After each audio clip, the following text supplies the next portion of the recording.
All right, the New England Patriots make their pick at 29. They traded down from 21, and the pick is Cole Strange, guard, out of Chattanooga, Sam. The biggest surprise of the first round.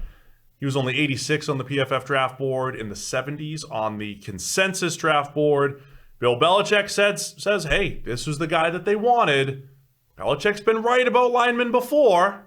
Do you defer to that, or, where the consensus had Cole Strange? The pick was indeed strange.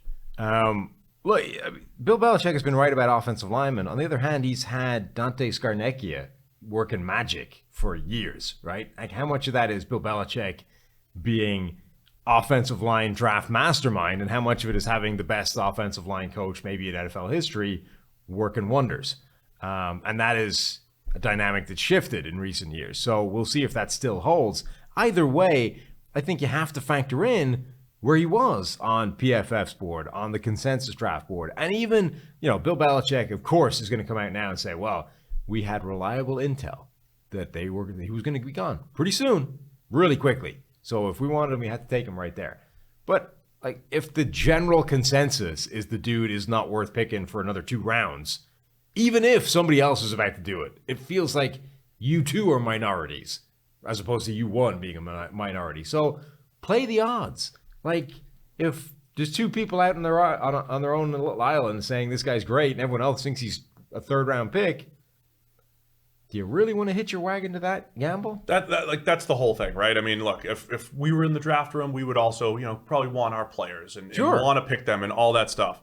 But at some point, it's like, okay, if I don't get Cole Strange, and George Karlaftis came off the board next pick. Let's say I pick George Karlaftis, more of a consensus pick, and I hope to get Strange next time it comes up. If I don't get him, is my draft a wash, right? Is the drop off from Strange to the next player that you would get in the 2nd round, is it that drastic? Are you that confident? And I think that's what it's all about, right? And even if Strange was going to come off 15 picks later and you didn't want to take that chance, maybe it's still worth taking. So we'll see if it works out for them. It's a need-based pick, right? They've had turnover on the offensive line. Michael Onwenu, I never get his name right, but Onwenu's going to play probably right guard. Strange will probably slot in at left guard. They had a hole there. And measurables wise, the dude can move. Best 100th percentile broad jump. The dude's got the same athletic profile as previous really good Patriots offensive linemen. And he could work out.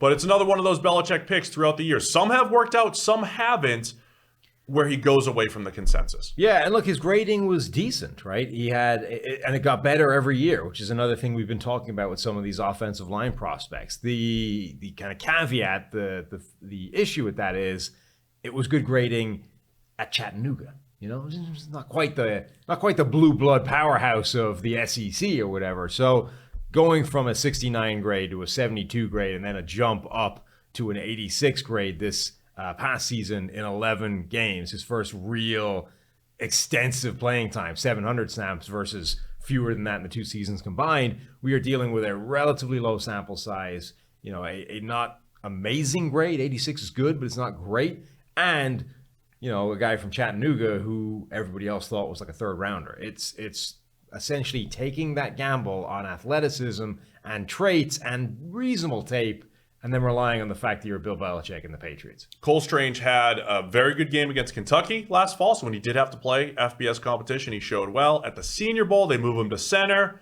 Wasn't as good there, so maybe you don't completely bank on the Senior Bowl tape. Don't think he's going to be playing center for the Patriots, but probably slotting in at left guard. We'll see, but for right now, certainly looks like the biggest, strangest, biggest surprise the biggest of the first round. The biggest reach of the first round. Whether it pans out or not, this was the biggest deviation from where everybody else thought these players were going to go.